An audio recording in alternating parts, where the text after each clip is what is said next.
And we are live. We are back for the third live stream of the morning, which is ridiculous. The third. And if I'm bombarding anybody with notifications, I do not apologize, because when the TV stations or the media companies are bombarding you with programs after programs, you don't complain. You just tune in and watch. So I'm back in the house. To everybody who's watching the replay right about now, big up to you. There will be timestamps in the description box for you to skip around, check the chapter markers. I make an effort these days to put those in for those of you guys who just want to get straight to the point. So we are going to get things cracking right away. And we are going to start by talking about the hottest topic at hand right about now, the Champions League and the Europa League quarterfinal draws. And we will get into those. We will touch on those. We'll definitely touch on those right about now. So let's do this. Malik Anthony Gray. Thriller says, hot damn. 3 live streams in one morning. No other football creator does this on YouTube. I'm telling you, man. You got to look. If there's things you want to achieve and you want to do, just do it. Don't overthink it and be like, nah, that's too much. Or let me do one package. No. You package it as one, each separate brand, and you get things going. You see what I mean? So big up to everybody watching this. If you haven't yet checked out cardsplug.com, make sure you do so. All the links will be in the description box down below.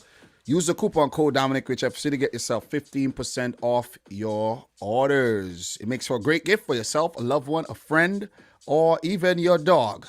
You could even get one for your cat if you like, if you're a cat person. So every sale helps towards the channel as well. So appreciate that. And it helps to, support a local business, Cards Plug, where it's a local business in England. And I talk primarily about the English Premier League. So let's do this. Champions League, man. Champions League. Let's talk. Bam. We got the Champions League quarterfinal draw, where we have a Bayern versus Paris rematch. Awesome. Love it. The UEFA Champions League quarterfinal draw pitted Bayern and Paris together in a repeat of last season's final. So these are the quarterfinals draws. Man City versus Borussia Dortmund in quarterfinal 1. This is a draw. As a City fan, I'm going to give you my reaction right away. I think it's a great draw for City. I think the opportunity is there, and the opportunity has presented itself for Man City to go to the semis and all the way. You see what I mean? So it's up to City to mess that up. Dortmund will relish the challenge. They are the underdogs in this tie. It will be home and away this time around, so this could actually work in City's advantage, our advantage, me being a Man City fan and all. So quarterfinal 2 pitted FC Porto up against Chelsea, where Porto is not a team to mess around with. They knocked Juventus out in the last round, and that's a big team to knock out.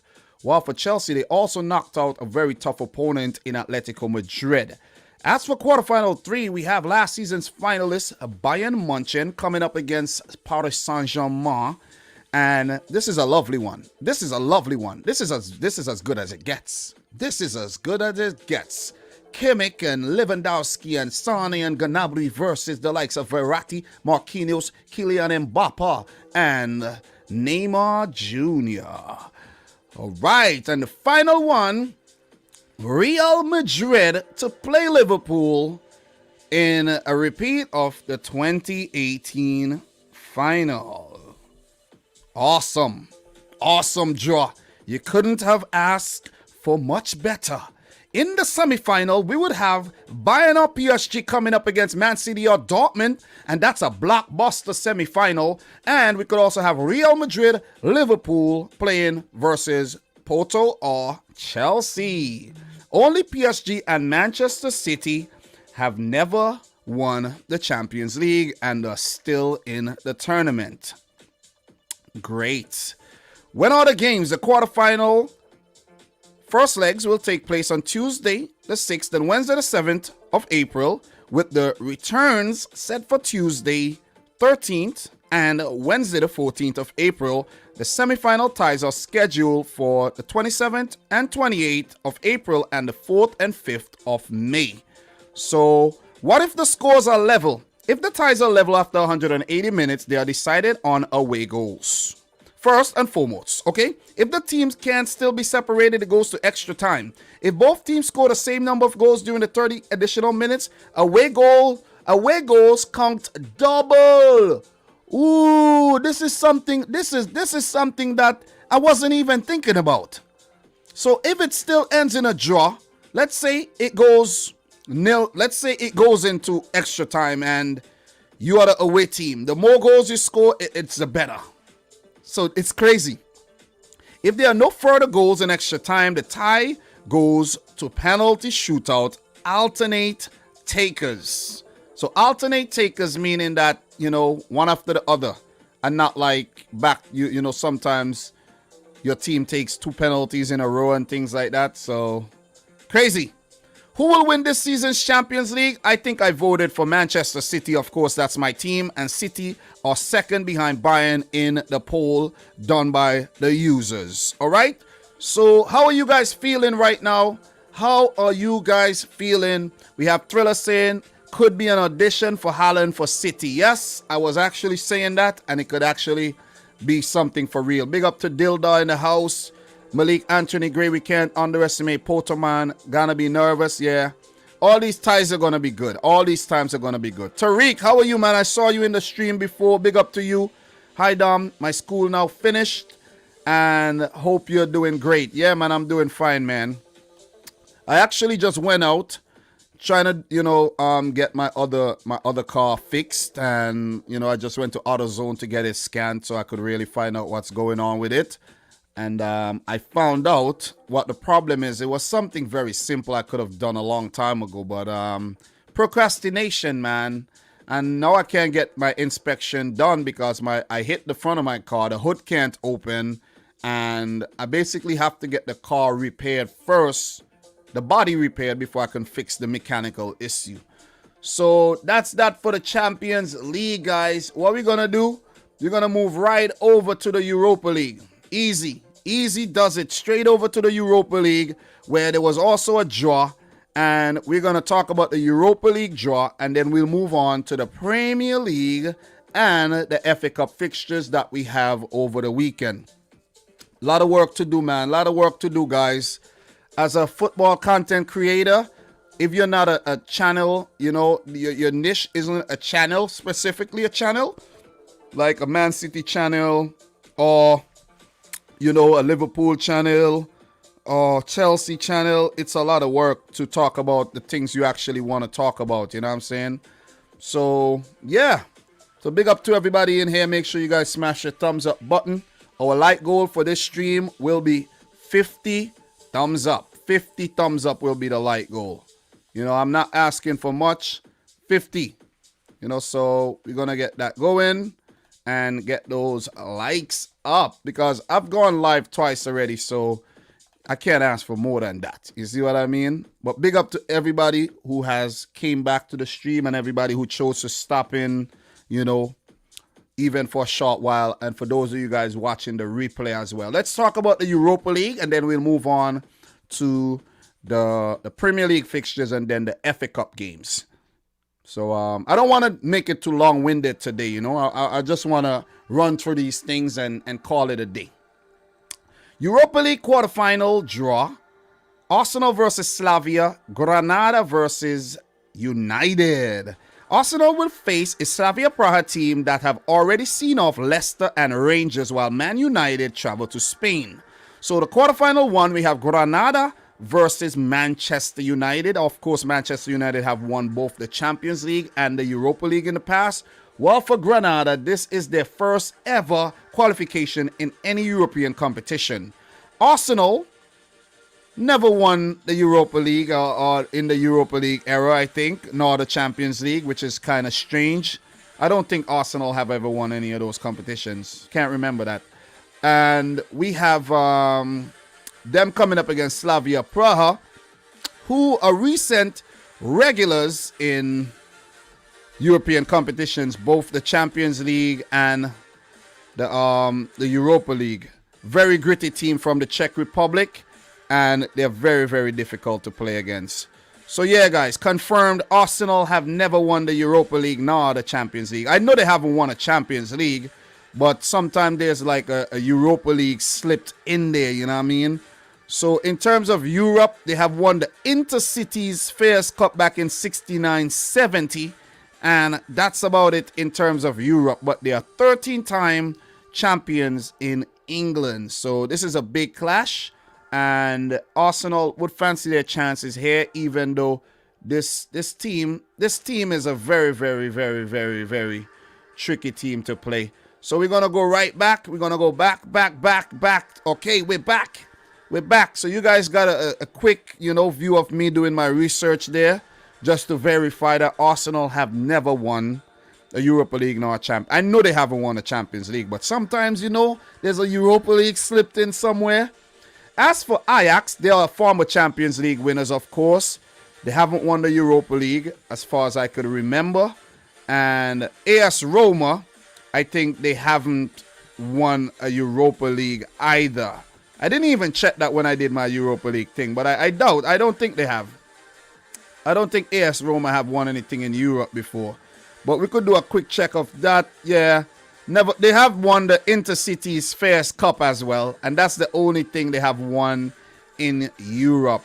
And we know Ajax have won the Champions League in the past, which is very, very, very impressive for a club from the Netherlands. And that's not, to disrespect Ajax or anything, but we know, they are a selling club and all, and it's, it's just what it is. But they have won the Europa League when it was the UEFA Cup back in 91-92. So it's just good to check back really quick. They have won the Cup Winners' Cup in 86-87. They have really, really good European, history. Very, very good. So that's a very, very tasty matchup as well. Dinamo Zagreb versus Villarreal. Villarreal under Unai Emery is the team I'm picking to win the whole thing. I've made up my mind. I'm going with Villarreal to win the damn thing. You know what I'm saying? That's who I'm going with. That is who I'm going with. Unai Emery is the real deal, man.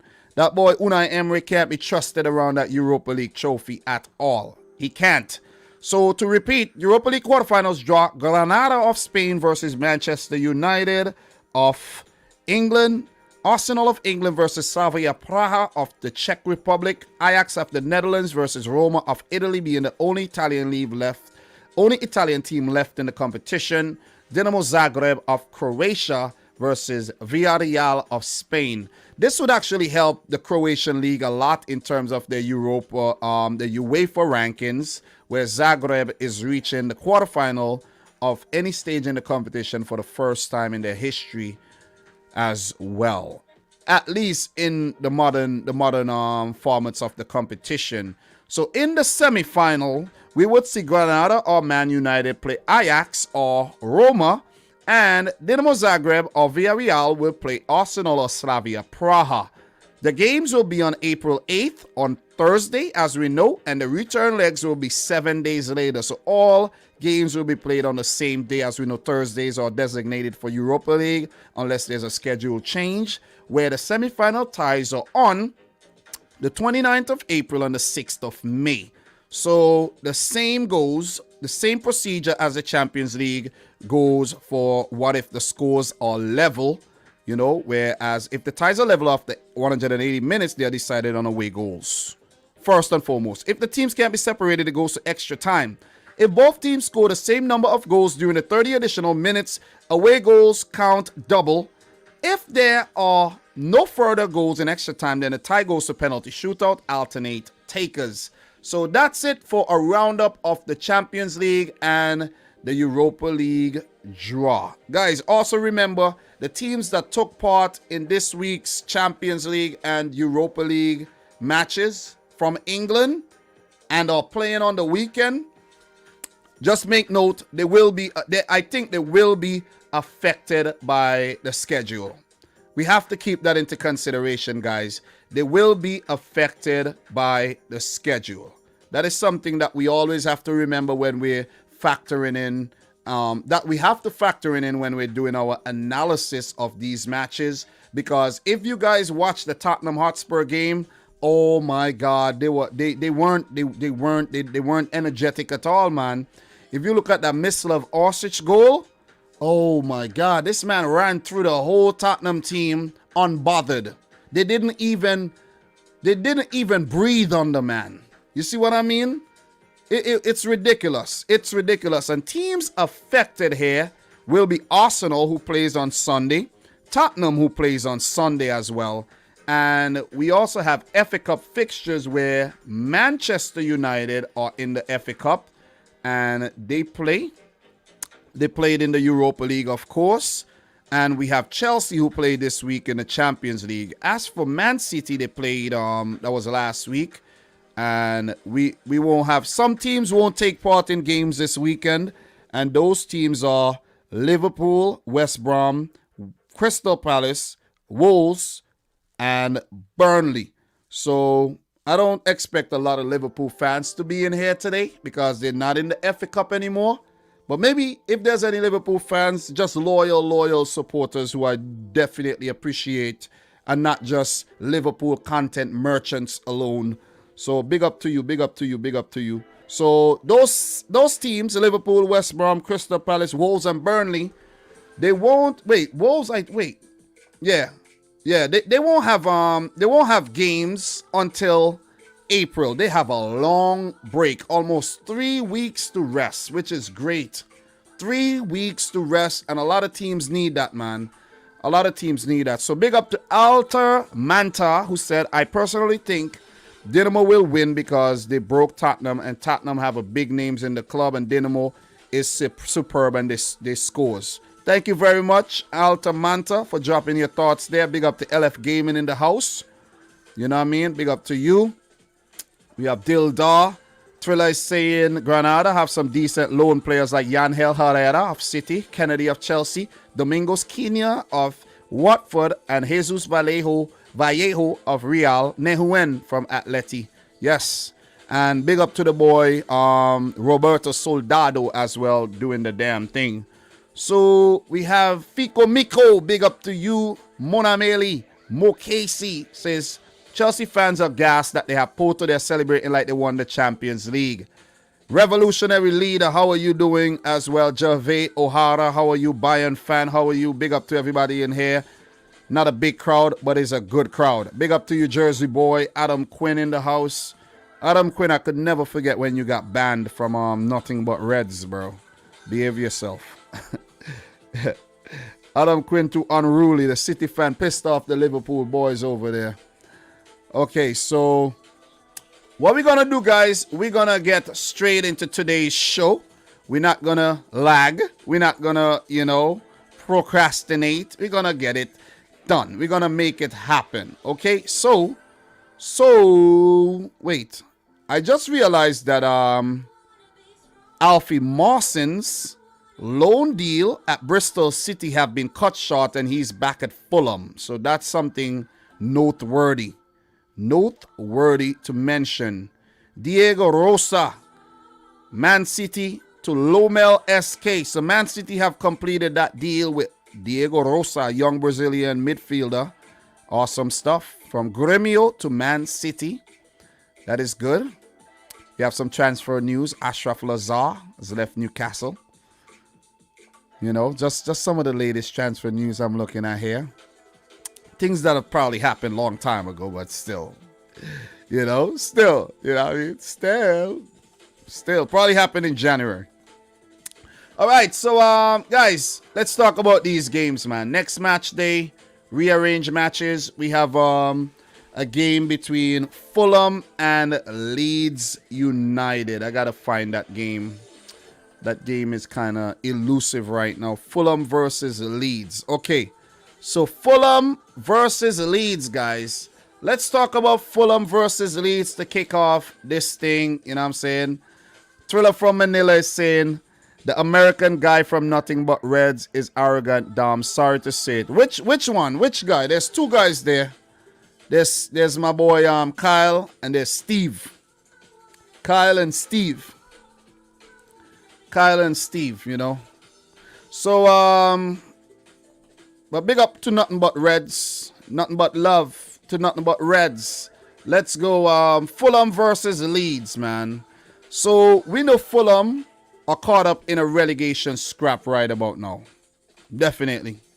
They are 18th. They have been in the relegation zone for some time. But their form was really good. But then they had some tough fixtures lately where in their last 4 they have only picked up 4 points. But they were big games, you know what I mean? They were big games. Man City they lost, and they lost to Tottenham. They did beat Liverpool in between those 2 games. So you got to give it to Scott Parker and Fulham and what they have been doing. Big up to the boy Ademola Lookman, who has been on fire this season. So big up to him. And if Fulham survives, I would like to see them make his deal permanent. If they don't survive, he might actually move on. You know what I'm saying? He might move on. But guys, don't forget to smash the thumbs up button for the live stream if you haven't yet done so. Let's get the stream up to at least 50 thumbs up. You know, that'll be awesome. That will be awesome. So, in terms of Leeds United, who have impressed on their return to the Premier League, you got to give it to them. They are 12th right now with 36 points. They have survived. Yeah, that's enough to survive. But a win would seal the deal for real. And, you know, they have been playing some good football under Marcelo Bielsa, but only 1 win in their last 4 is a bit worrying. But in their last game, they picked up a 0-0 draw against Chelsea, and that's an impressive result in its own because Chelsea's attack is very good. Chelsea just spanked Atletico Madrid, and for Leeds United to actually keep them scoreless, it's awesome. That's a clean sheet when the Leeds defense is kind of leaky, very leaky, where they have conceded 46 goals this season, amongst the worst defensive teams this season. So they need a win. They need a win here. Earlier in the season, when these 2 teams met, it was a high-scoring thriller where these teams have actually played against each other as recent as the 2019-20 season in the championship, where both teams came up, where Leeds won the championship and Fulham came through the playoffs. So this season in the Prem de la Prem, it was a 4-3 thriller won by Leeds United. 4-3. This is simply amazing. Simply amazing. So we expect something good again. Both teams play a very open brand of football. Fulham's defense has, you know, tightened up lately. And for Leeds, they're very, very mercurial. Sometimes they up, other times they're down. Sometimes they're in, other times they are out. You know, so it's a very difficult team to predict, man. But they have been in very good form this season, seeing that they're a new team back in the Premier League. And you got to give it to Bielsa and the boys for what they have done. Bamford scoring for, you know, not scoring for fun, but scoring a lot of goals on his return to the Premier League. And a lot of Premier League strikers can't get 10 goals. He has about 13, which is amazing, which is crazy. So in terms of injuries, they're not really affected. Both teams are pretty good in terms of injuries right about now. And for Fulham, their home record against Leeds is a very good one in the Premier League, where they are unbeaten in 3 matches, winning 2 and drawing 1. And all-time Premier League results are split across the middle with 3 wins for Leeds, 3 for Fulham, and 1 draw.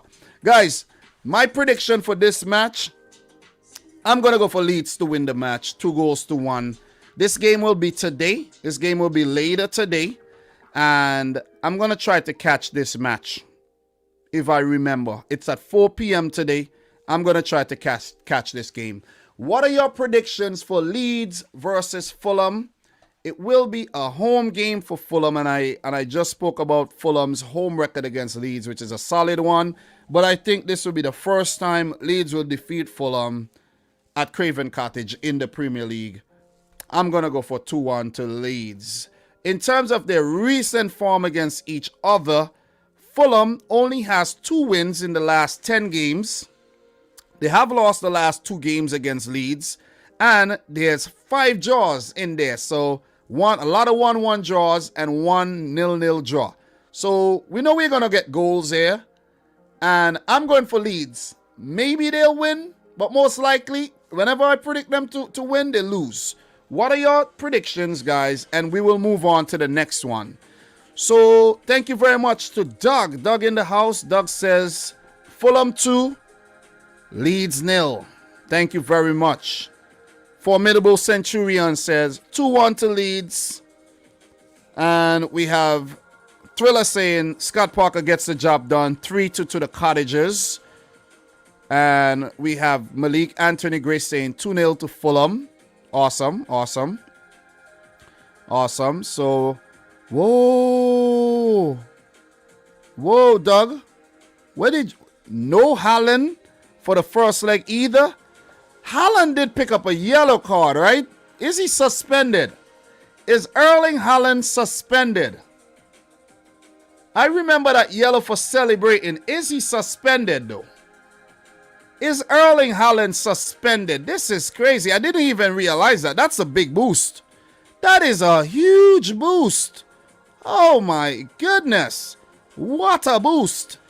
I'm just going back to the game right now. The Dortmund-Sevilla game really quick. To see something. I just want to check myself here. Whoa, this is crazy. This is absolutely crazy, man. So, go back to the Haaland goal. He did score and he did pick up a yellow card. So, Haaland is booked for an argument off the ball following his second strike. I don't see anything that's... I don't see... Let me see. I don't see anything that says he's going to miss the second leg, though. I don't see nothing, but maybe. Too many yellows? Is it an accumulation of yellows? Ooh, boy. That is good. Oh, that is a boost. That is a turbo boost, man. That is a turbo boost. So, Malik Anthony Gray said 2-0 to Leeds. Okay, sorry about that. Big up to the boy Adnan in the house. How are you doing, Adnan? He says 2-2. It's me again. Okay, says 3-1 to Leeds. 0-0 draw says a revolutionary leader. Guys, make sure you smash the thumbs up button for the stream. Let's get the stream to 50 thumbs up. That's the like goal for this stream. And who else made predictions? Dildar says 2-1. And let me see. Doug, oh boy. Doug says Fulham win to put Newcastle in the relegation zone. Oh, Doug wants some drama here. Newcastle do play on the weekend too, so Newcastle do play Brighton, which will be a very, very, very big game. So I'm going to actually go for Fulham to lose against Leeds. Sorry, Fulham, but just prove me wrong. Guys, we're going to move right on. We're going to move right on to the next fixture, which is Newcastle versus Brighton. But Brighton versus Newcastle, I should say. It's going to be... This one is a tricky one. This one is another 6-pointer. This is a 6-pointer. 6-pointers are fun. 6-pointers are definitely fun. So, Brighton, Newcastle. This game will be on Saturday at the Amex Stadium. And this is a big game. This is a big game. So for Brighton, they're coming off of a big win over Southampton. That was the first time I think they defeated Southampton in the Premier League, if I'm not mistaken. If we go back to that match, we have Brighton have beaten Southampton and St. Mary's for the first time since November 2009 in League One. Playing 5, winning none, drawing 4, losing 1. Coming into that day. Brighton's Adam Lallana started for Southampton that day, which is a good insight. You know what I mean? Southampton have lost 10 of their last 12 games in the Premier League, winning 1, drawing 1.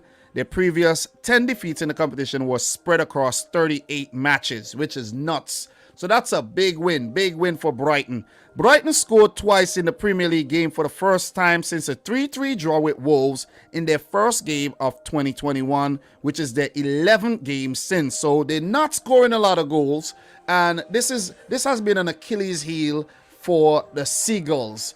But they will be coming up against a struggling Newcastle team who haven't had Callum Wilson in their side for a while, and the guys haven't been stepping up, man. You know what I mean? They did manage to pick up a draw in their last game, which was a very, very, very impressive draw, which was a last stitch against Aston Villa. Jamal Lascelles with the header, and Newcastle have 3 points from 3 draws in their last 3 games. So they are crawling back into some type of form, but not the winning form. They need to win games. The last time Newcastle won was on February 6th against Southampton, where they did go down to 10 men and end up winning the match 3-2.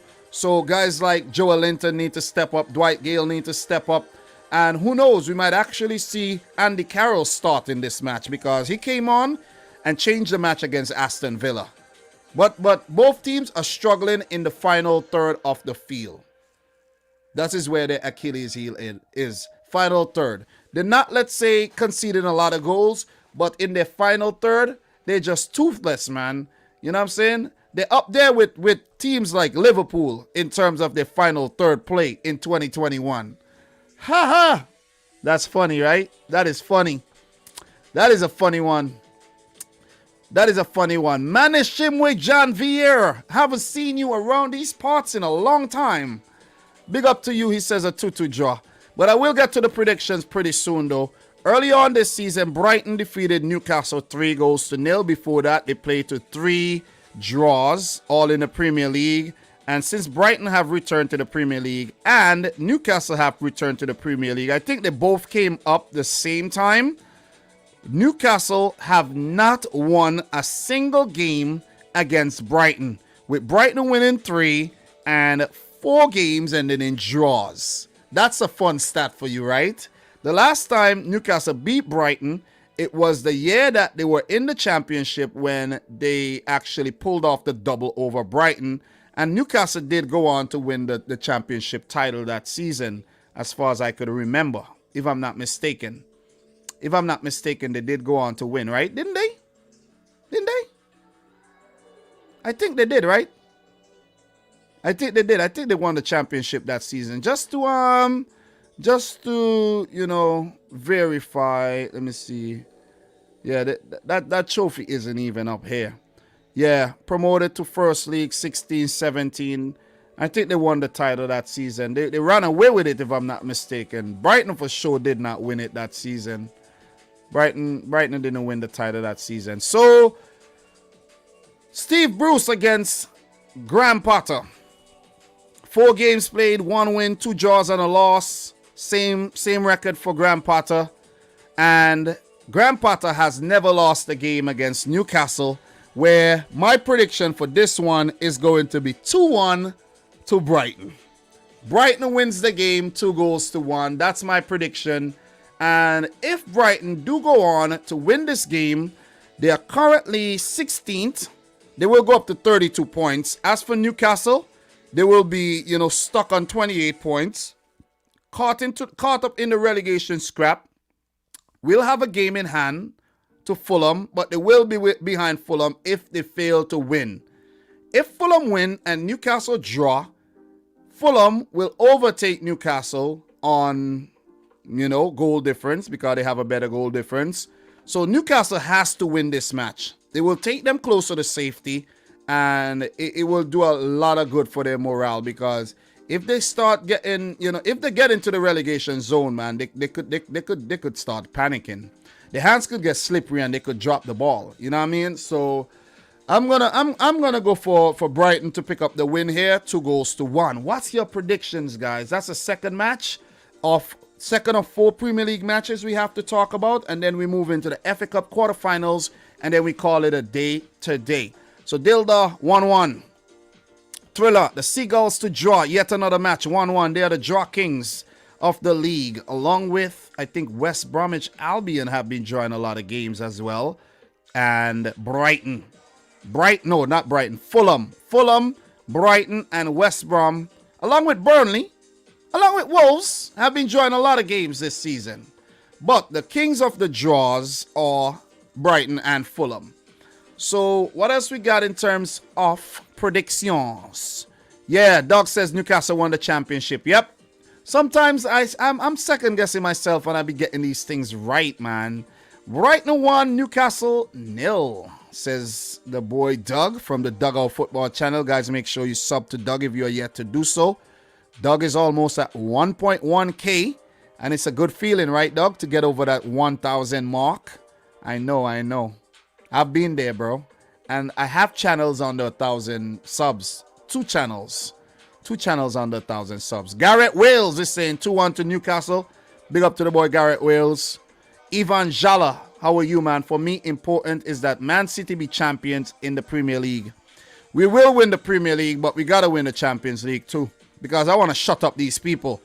1-1 and no Haaland versus City. An outside chance. No Sancho because lacking match fitness at the moment. Listen, we should handle business against Dortmund. We should.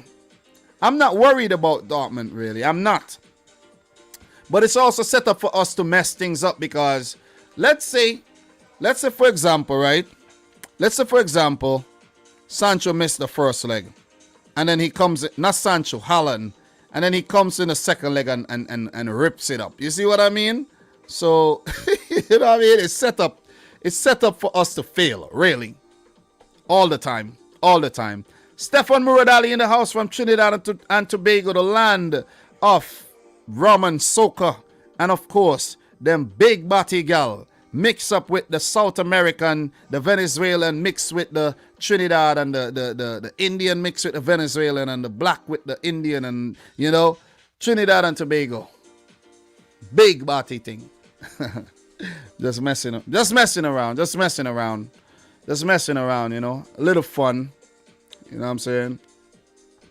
Talking about David Batty, you know. David Batty. Big up to the boy David Batty as well. So, Wilson Penn. I think Callum Wilson might still be injured, you know. I think he might still be injured. If he's back for Newcastle, that'll be good. They also missing St. Maximin, which is a big miss. I'm going for Brighton to do the damn thing. Thriller says, I want to go to Trini Carnival one day. Why not? Let's go to Vincy Carnival, bro. Forget about Trini Carnival. You and I are going to go to Vincy Mass in the future. To wind up on some big batty thing in the future. You know what I'm saying? Big up to Martin Kolev. He says 2-2. We have Two Goated said, yo, those Man City Dortmund games gonna be nice to watch. Yeah, nice to see us smash the hell out of Dortmund, you know, and make even, you know, Terzic cry, you know.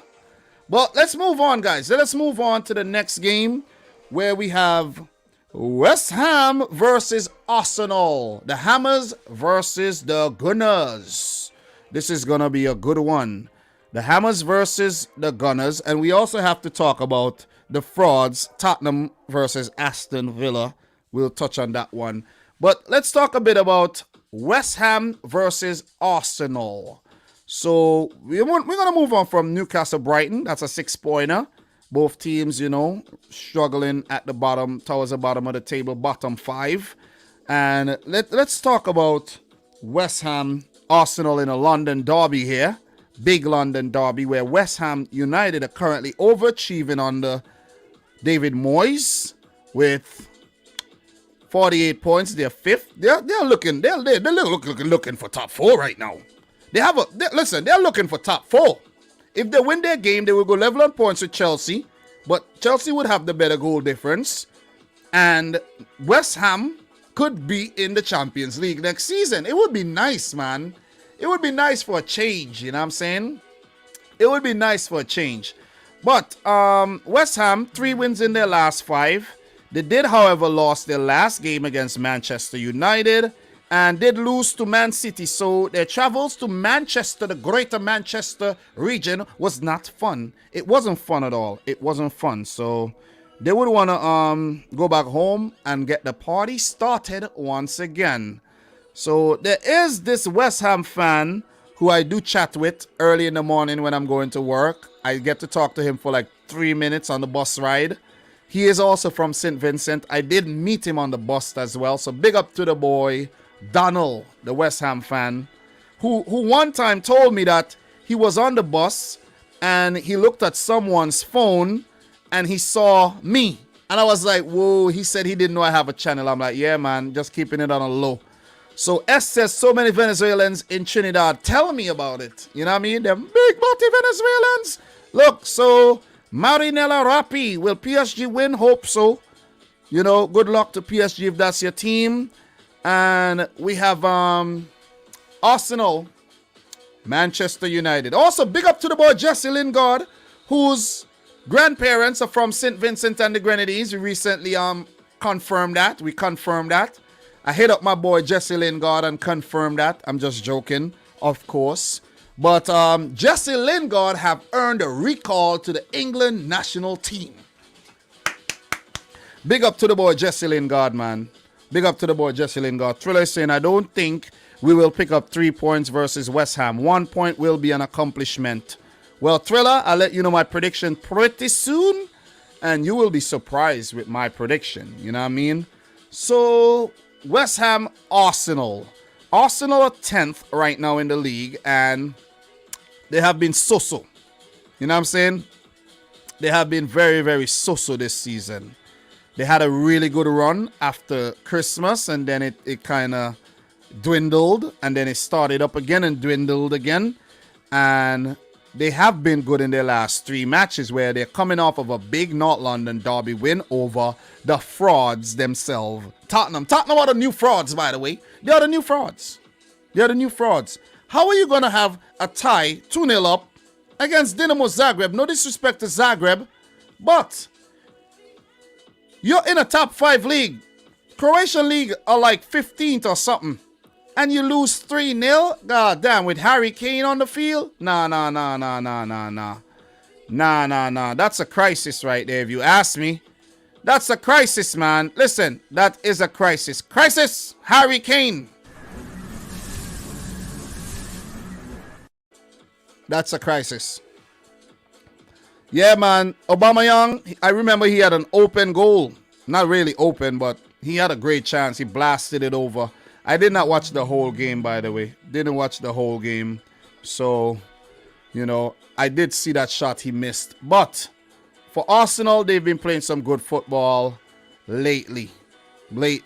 Saka, Emil Smith-Rowe, Martin Odegaard has been playing well. Lacazette as well. Even Willian chipping in. David Luiz. You know, Bernd Leno. These guys have been putting out some solid performances, I have to say. Kieran Tierney. So it will be a difficult match for West Ham, who also have been playing some great football with the likes of Jay Lings. Lingardinho has been on fire. Mikel Antonio, of course, he's always a threat. Declan Rice, you know what I'm saying? Once West Ham does not play Mark Noble, they'll be fine. Just don't play Noble. Don't play him unless you're winning the game and you want to send him out to stretch his legs. Otherwise, you play Noble, you lose the game. Another Achilles heel for West Ham is Ben Johnson. That left back, I don't rate that guy at all. I don't rate that guy.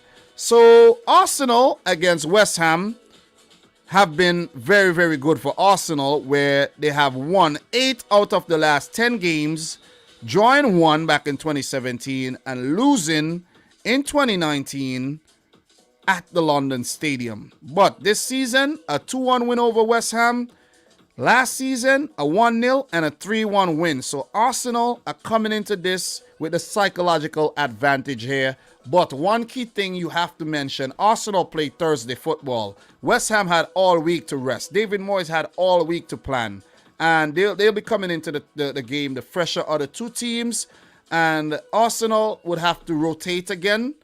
Guys will be a little fatigued from the game against Olympiacos where they lost the match, of course.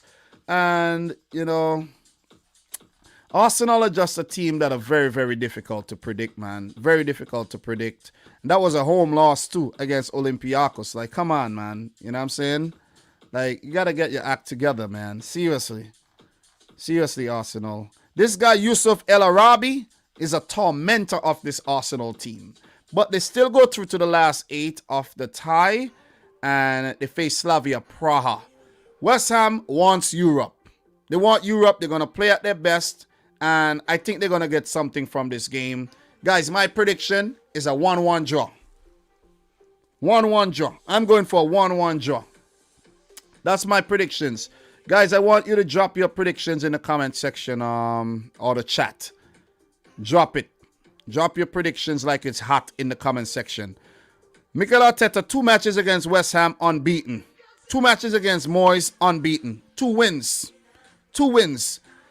Mr. David Moyes, in 35 matches, has only picked up 4 wins against Arsenal, 8 draws, and 23 L's. Not very good. West Ham has not been good against Arsenal at home as well, nor away. See what I'm saying? 13 losses, only 3 wins, 8 draws. This game is heading towards a draw.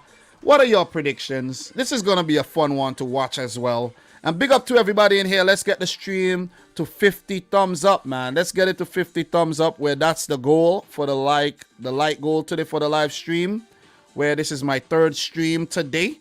Make sure you smash up the thumbs up button. Big up to the boy Dane Richards in the house. Ricky Grimshaw in the house. Big up to you. You know what I'm saying? Miranella is secretly football pharaoh. Bayern fan. Ooh. Big up to the boy Football Pharaoh, though, where you see a lot of World Cup content from him and I this year. We want to touch on every confederation, every single confederation. David Barkley says, Arsenal have been awful for the last 20 years. How the hell are Arteta still got Arsenal dropped? 20 years, though. 20 years? How have they been awful for 20 years, though? David Barkley. How? I'm lost. I'm lost. Why you say 20 years? I could understand if you say like maybe 15. You know what I'm saying? Or 10. But not 20, bro. Not 20 at all. How does Mikel Arteta still have Arsenal job? Is because Arsenal are building a project and they see him as the best man for the job. You see what I mean? They don't want to be overly ambitious and bring in a big manager and then they flop. So it's better to achieve 7th with Arteta than 7th with Allegri, who you're paying more money. You see?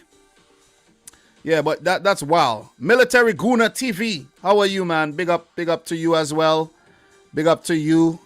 La Janos in the house. Arsenal have qualified for 22 consecutive seasons in the UCL. We must not forget that. And they have made the Europa League too. So, you know, they have dropped off, but still. We have Garrett Wales saying 2-0 to West Ham. Ivan Jala, 2-0 to West Ham as well. We have West Ham 1, Arsenal 2, says Bayern fan. We have Dane Richards 2-2, Arsenal versus West Ham 2 goated. Arsenal 3, West Ham 1. Let me see. Wonderful human being with a great character. That's me. He's talking about me. West Ham, Arsenal, draw. Formidables, 2-2 draw. Dildar, 2-1 to West Ham. And let me see any other predictions here. Saka is a doubt as well, Dom, due to injury. Will be game time decision versus the Hammers. It doesn't make sense to risk him. I think play somebody else. Play somebody else. You see what I mean? Play somebody else. But Saka has been amazing, though. Guys, question for you. Question. Who has been the best youngster in the Premier League this season? Phil Foden, Pedro Neto, or Bukayo Saka? Let me know your answer in the chat right now. Let me know your answer in the chat. We'll definitely appreciate that. So, let us go. Let us go. We have one more game in the Premier League this weekend to talk about. Is Arsenal's rival. They are Arsenal rivals, Tottenham versus Aston Villa. Tottenham are frauds coming off of a loss against Dinamo Zagreb. We have Foden, Saka, Military Guna TV. You're biased, bro. You're biased. You gotta be biased. It has to be Foden, bro. It has to be Foden. La Janos is saying, are you from Kingstown? No. I'm from a place called Rose Hall, next to the volcano. I'm not from Kingstown, you know. So, Foden, man, his team is top of the league, yeah. Dom fraud, man. Big up to you, big up to you, big up to you. Pedro Neto has been awesome, man. Dom, I was in the, let me see, where's Robert? Where's that comment? That comment just disappeared? Oh, Dom, I was in the stream early and go back to sleep. Happy you're live now. Yeah, Robert, man. You know, the boy doing his thing. And in between the Europa League stream and this stream, I went to AutoZone to get my car scanned, and I found out the problem that could be fixed easily, but I need to get the body work done on the vehicle, which who knows, I might actually run to this place that someone recommended and get a quote for that and see how much it will cost me to get my car fixed. And get the car fixed so I could finally get the wife driving, where things will be easier for me if the wife is driving, you know what I mean? Let's hope she does well behind the wheel. So do you follow West Indies cricket? I do. You know what I'm saying? Arnav Gupta, Foden has been much better numbers than Saka this season, and Foden has played less. Definitely right. Saka has best number, goal contributions out of all teams in the Premier League. Put Foden in a smaller team, will have the same. No, bro. Look, bro. From what I've seen, to be totally unbiased, bro, it's Foden. When I saw this guy score that goal against Liverpool, man, oh my God, man. It is just like, it's mind-blowing, man. This kid, man, oh, man. This kid,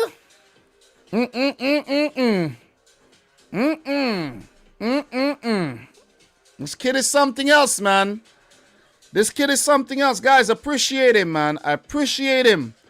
Whoa! Thriller says, Dub, I just watched the video of Rosal hosted by Selwyn Patterson. Yeah, man, that's my boy, Selly.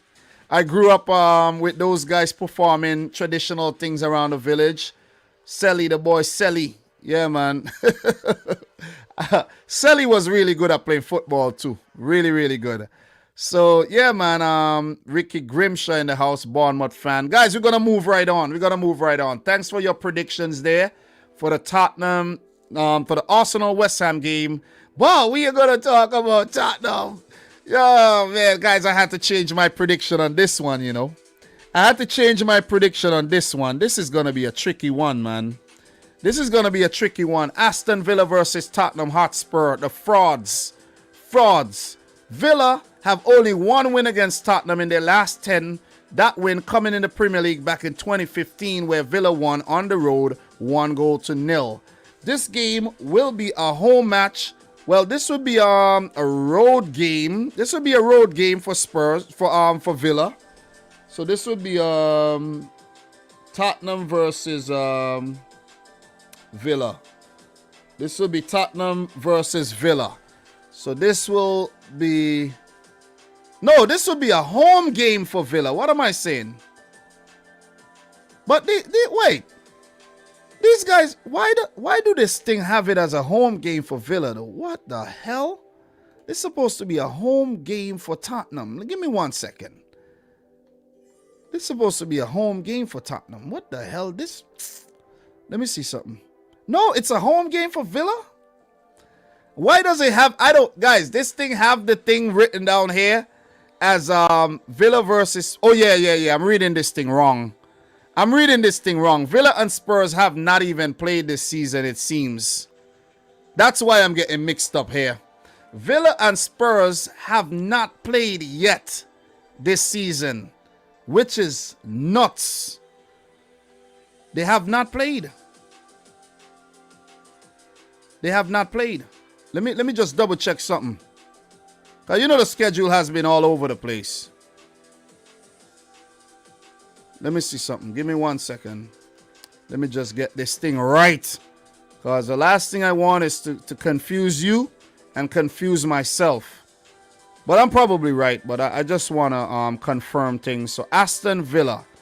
They host Tottenham, that's what I had written down.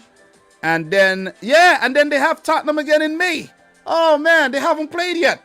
Because I'm getting mixed up here. And I'm like, God, am I having a brain fart here? No, I'm not.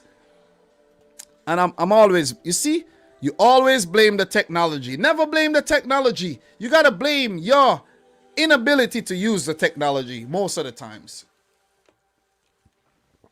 Always remember that. Never blame the technology. Blame yourself. Figure it out. So, Villa, 1 win against Spurs in 10 games. And that win came away. So this would be a home game for Villa. Last season, they lost both games against Tottenham Hotspur. Jose Mourinho have never lost in his 2 matches against Dean Smith. And Dean Smith has never beaten Tottenham in 2 tries. Jose has only lost once to Aston Villa. And I could bet that Jose Mourinho had never lost to the Dinamo Zagreb manager, and he probably never lost to Dinamo Zagreb. You see what I'm saying? So, Tottenham, man, they are a team that it's like, what are you gonna say about them? What are you gonna say about Tottenham Hotspur? Very good on paper, mostly, but Eric Dyer is horrible, diabolical. You know what I'm saying? Like, he's not good at all. I don't know why he's still there. You know what I mean? Very overrated player, if you ask me. And, it's just weird, man. Ben Davies is not good either. He's a disaster waiting to happen. Davinson Sanchez has been shockingly underwhelming since his move from Ajax, to be honest. His development has not progressed. Harry Kane, the hard work he does, it's just that there's not a supporting cast, really, when Heung-min Son isn't in form and he's injured. And, Bergwijn only shows up to score against City. Lamela, these guys are, showing up, scoring Rabonas and losing. Dele Alli had to come off. Did somebody have a concussion in the game? I noticed there was 6 substitutions used in the Tottenham game, and I think there was a concussion substitute, the Tottenham Zagreb game. But look, man, to lose to Zagreb after the first leg win is just simply abysmal. They're 8th in the league right now with 45 points. They had an opportunity to gain ground on top 4, right? To go up to 48. And what they went and did, they lost to Arsenal. Props to Arsenal, but Tottenham had the momentum coming into this game. Tottenham had the momentum in the last couple games they played against Arsenal. Like, come on, man. Tottenham, when the moment calls for them to deliver, they fail. They fail. And it's a thing that's been plaguing the team, where they have only 1 trophy in their last 13 years, which is a League Cup back in 2008, 7-8 or something like that. Tottenham need trophies. And when we thought that Tottenham were actually one of the favorites to win the Europa League, they went and they bottled it. They bottled it. God damn. Tottenham. I can't. Yeah. I can't consider them a serious team anymore. I can't. Listen. You see this right here? Listen, man. Listen. You see this? I'm about to take. I should probably take this. I should probably put this in the bathroom to wipe my bum with. Seriously, because it's like, the thing is, and the other thing is, we play Tottenham next month in the Carabao Cup final. If we only lose to Tottenham, I will lose it. I'm telling you, we can't lose to Tottenham. We can't lose to Tottenham. We have to win that trophy, because Tottenham are frauds. Tottenham are frauds, and that's where I'm going to leave that. There's more videos talking about that, and go check those videos out. But for Aston Villa this season, they have been awesome, overachieved. Well, we could say they underachieved last season, but they only picked up about 35 points last year, where this season they are already on 41 points. So yeah, Aston Villa, 35 points, with 2 wins and 2 draws in their last 5 games to save their season last year. In terms of their form right now, they are unbeaten in their last 3, and they only have 1 win in 5. They are missing Jack Grealish. That's the missing piece. But positively for them, they have picked up 2 draws in their last 2 games against Wolves and Newcastle United. Tottenham will pose a bigger threat. Is Jack Grealish going to be back? Maybe, maybe not. I'm not 100% sure. But in terms of news for this one, Jack Grealish injury, latest update from 1 day ago from Birmingham Live. And there's news saying Aston Villa Jack Grealish has given Dean Smith's sides a major boost by returning to training, according to reports. The talisman has missed the last 5 Premier League games due to injury, with Villa coming out as winners in just one of their clashes without their captain. So, Jack Grealish is back. Jack Grealish is back. Son is out, injured. Guys, we could have a situation here where Aston Villa beat Tottenham, but I'm going to predict a 2-2 draw. I had Tottenham winning this game because I had these predictions made before the Europa League games. I had a 2-1 win for Tottenham, not anymore. 2-2 draw or a Villa win. Tottenham won't win this game. They won't win this game. You know what I'm saying? Big up to Yusuf I in the house. How are you feeling? Ollie Watkins also. Yes, definitely. Will be confident from his call-up, his England selection and score. Well, definitely. Big selection for him. Benefiting from the absences from Danny Ings and Callum Wilson, of course, amongst the injured strikers for England. You know? So, big up to the boy. Ollie Watkins scored a hat-trick against Liverpool and will get the opportunity to repeat after the international break.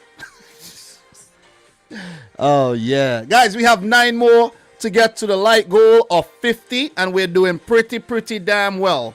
I'm loving it, man. Big up to you. So, Spurs will not have recovered from their Croatian humiliation. 3-1 to the villains. We have... Military Guna says, I'm an Arsenal fan, but Tottenham will win it.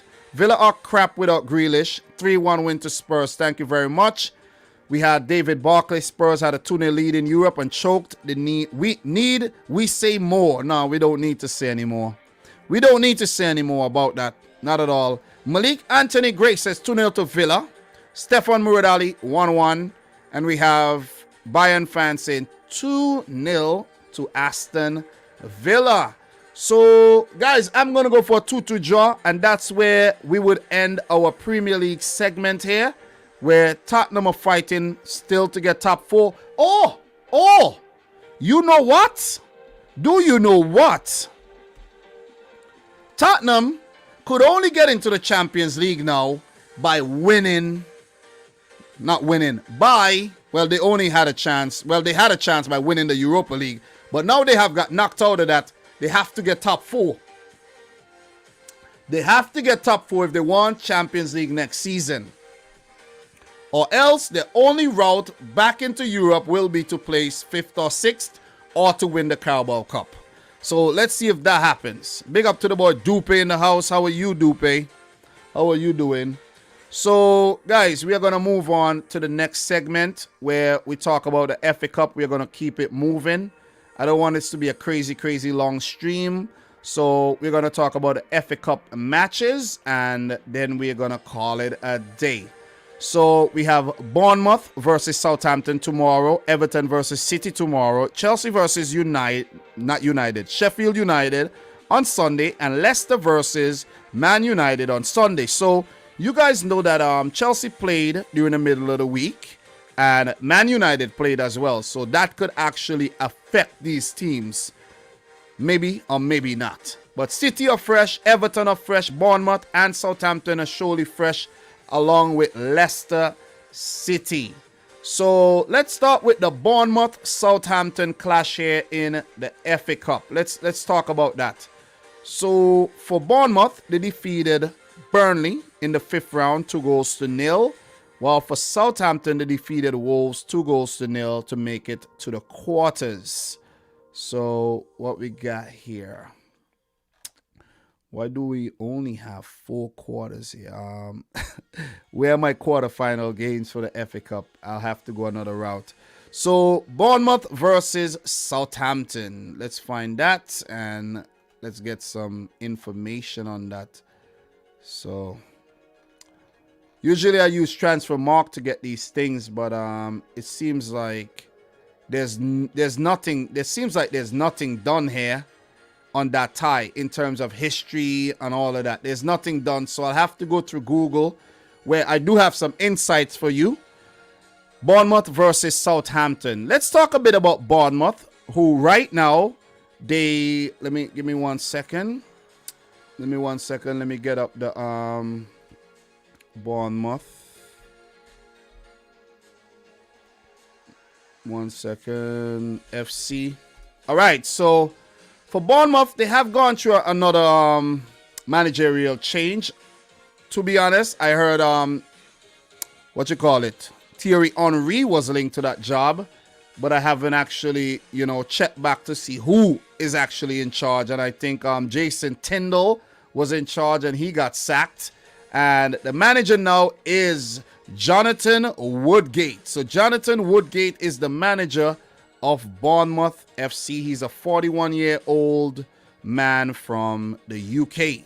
Well, England, maybe. Yeah. And Jonathan Woodgate, oh, wow. He has played for Real Madrid. Jonathan Woodgate has played for Real Madrid. He played for England 8 times, Tottenham, and Middlesbrough, Stoke City, amongst his clubs. Leeds United as well. So, Jonathan Woodgate, very good, decent playing career, as you can tell. And he's the manager of AFC Bournemouth. We got the boy Ricky Grimshaw in the house. He's a big Bournemouth fan, so shout outs to Ricky Grimshaw. And for insights, well, let me just let you guys know where Bournemouth is at in the league right now. They're coming off of a 3-0 home win against Swansea. And as far as their league standings, they're 7th. They're 7th, but they are only 2 points outside the top 6. But worryingly for them, they are 12 points. Well, 13 points behind second place Watford for direct qualification. So Bournemouth will be having to they'll have to look at playoffs to get back to the Premier League. It's going to be difficult. It's going to be a lot to ask, seeing that they go through, I think, 2 managerial changes, if I'm not mistaken. I think Jason Tindall got sacked and somebody was in charge. I can't quite remember. But do we still have Ricky Grimshaw? Ricky Grimshaw says we have wolves in the New Forest, but they are kept in a sanctuary. Okay, you're talking about typically, if we win tomorrow and get to Wembley, but us fans can't go to Wembley due to COVID-19. Good to have a Bournemouth fan in the house here. So they're not doing the greatest in the championship, but Southampton are not doing well at all in the Premier League. Southampton are doing horribly right about now in the Premier League. Very, very, very bad. Very bad for Southampton right now. It's like 12 games, 10 losses. So Bournemouth would want to actually take advantage of that, but as we know, Southampton are a type of team that you really can't, judge them by that type of form. You know what I'm saying? You can't. You really, really can't. 9-0 in between. Ever since they beat Liverpool, they've been awful. So let me just get into this. Let me just get into these insights we have here. Bournemouth won their only previous FA Cup tie against Southampton, winning 3-1 in a first round replay in 1953-54. Wow, so they have only met in the FA Cup before once. Southampton are unbeaten in their last 4 away games against Bournemouth in all competitions, winning 2, drawing 2.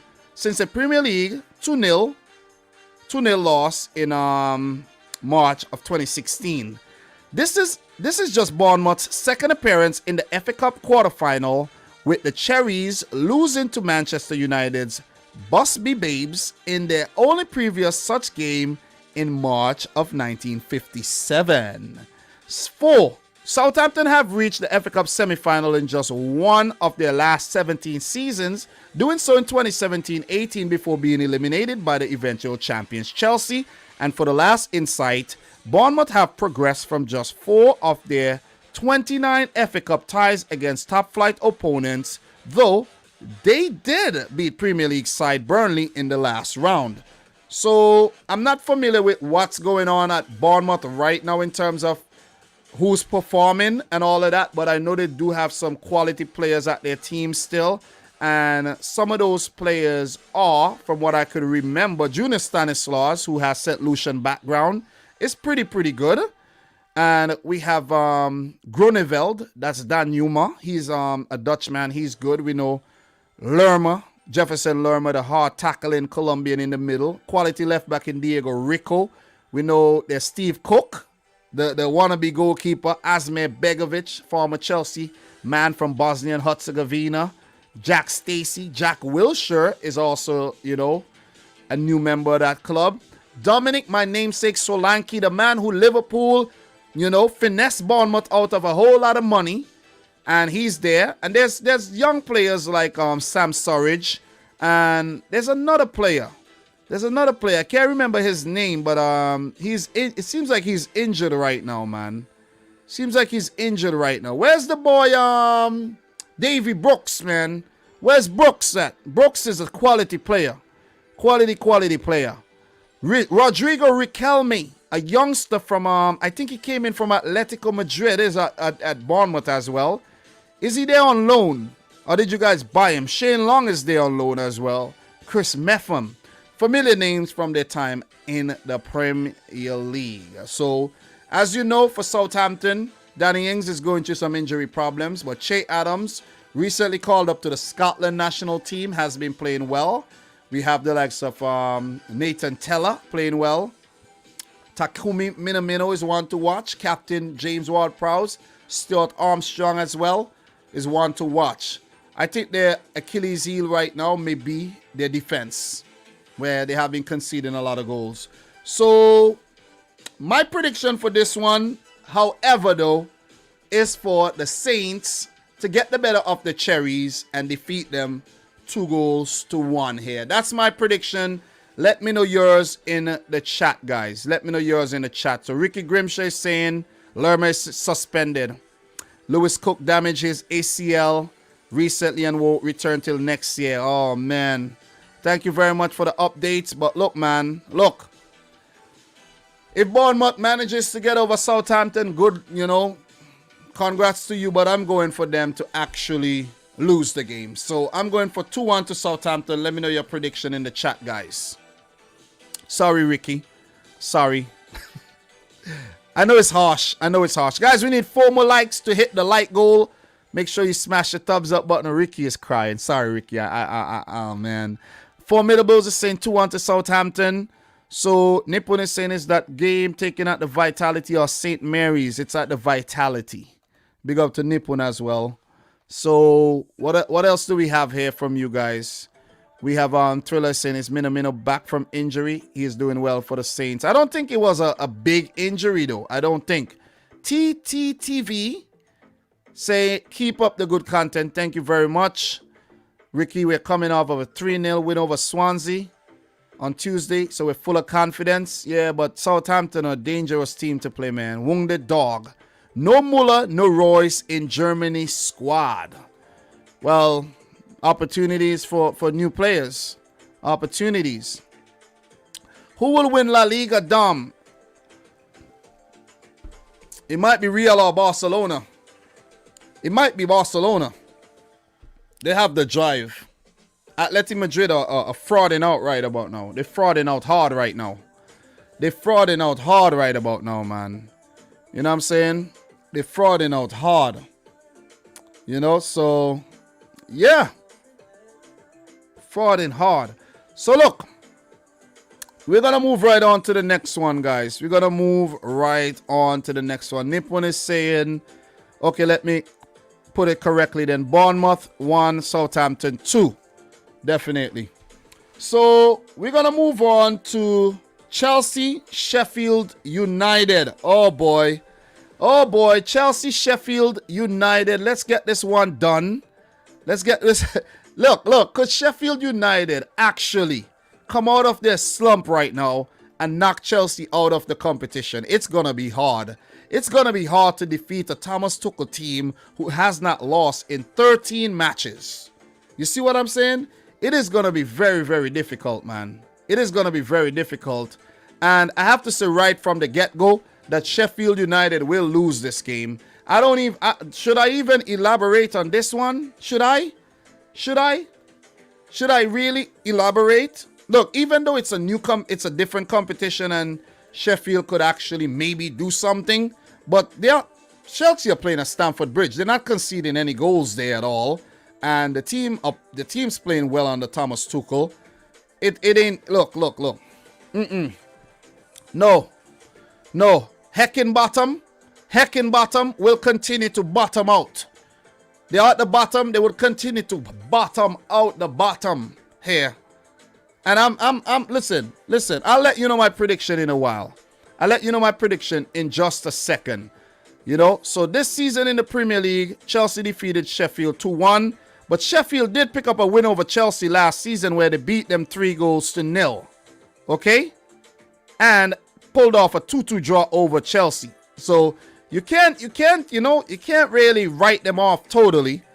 Chelsea have done the double over Sheffield this season, 4-1 and 2-1.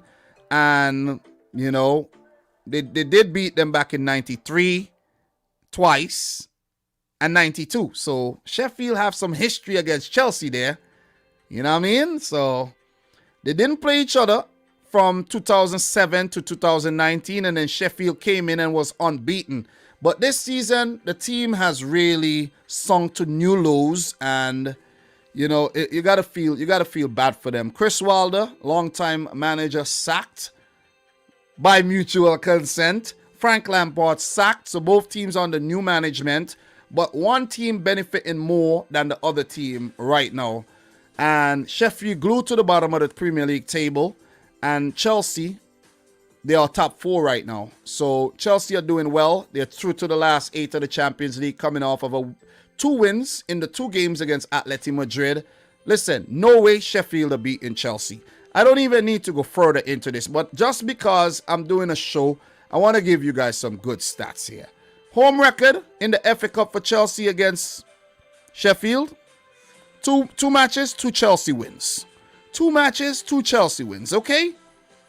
That says a lot. You know what I mean? Paul Heckingbottom has never faced Tuchel, of course. And Chelsea, Tuchel, 1 match against Sheffield, 1 win. 1 win. He has beaten Sheffield since he took charge. And there was a goal scored in that match as well. One of the only few goals Chelsea have actually conceded. And I think David McGoldrick is the only player, I think, to score on Thomas Tuchel at Stamford Bridge. Awesome stuff. Awesome. This is crazy. No, Lampard was actually the manager there. Lampard was the manager in that game. The game that Tuchel took charge in, there was a goal, but I think that was an own goal, though. Yeah, that was a Rudiger own goal. That was a Rudiger own goal. So nobody have scored. Only Rudiger. No. I'm getting it mixed up.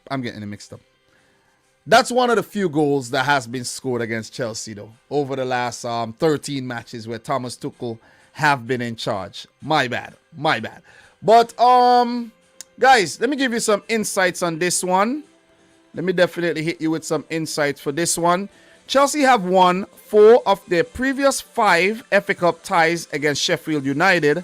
With this, the first such meeting since the sides, let me read that over. With this, the first such meeting between the sides since 1992. However, Sheffield United's sole win against the Blues in the competition was the 1915 final at Old Trafford, lifting their 3rd FA Cup trophy after a 3-0 win. So Sheffield United have history against Chelsea there. One of the clubs that's been around for a very, very long time, you know what I mean? Not like RB Leipzig or nothing, you know what I mean?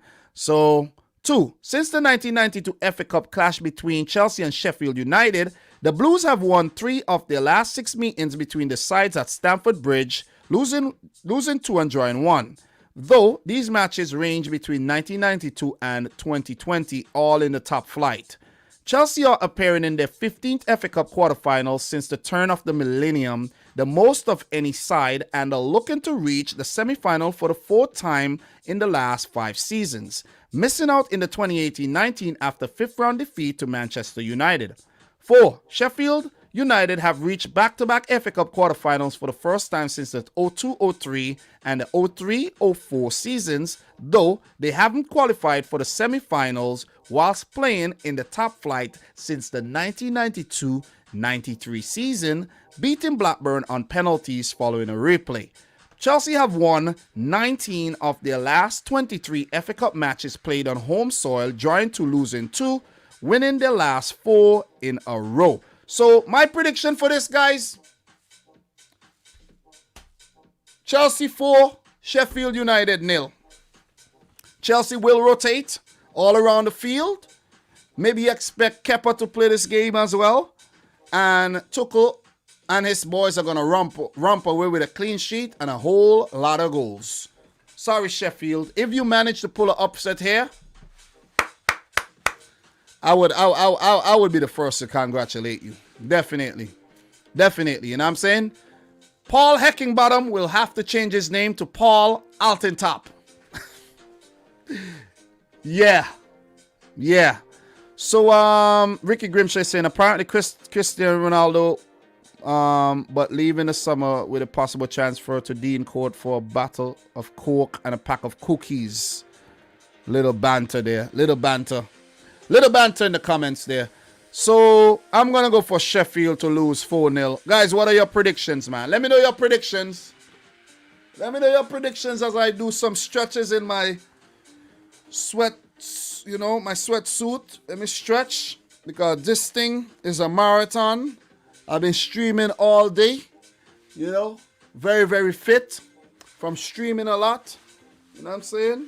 Very, very fit. All right. What's your prediction? What's your prediction? Martin Kolev, Dom, have you ever played football? Of course, man. What? Come on, bro. Of course I've played football before. What are you asking?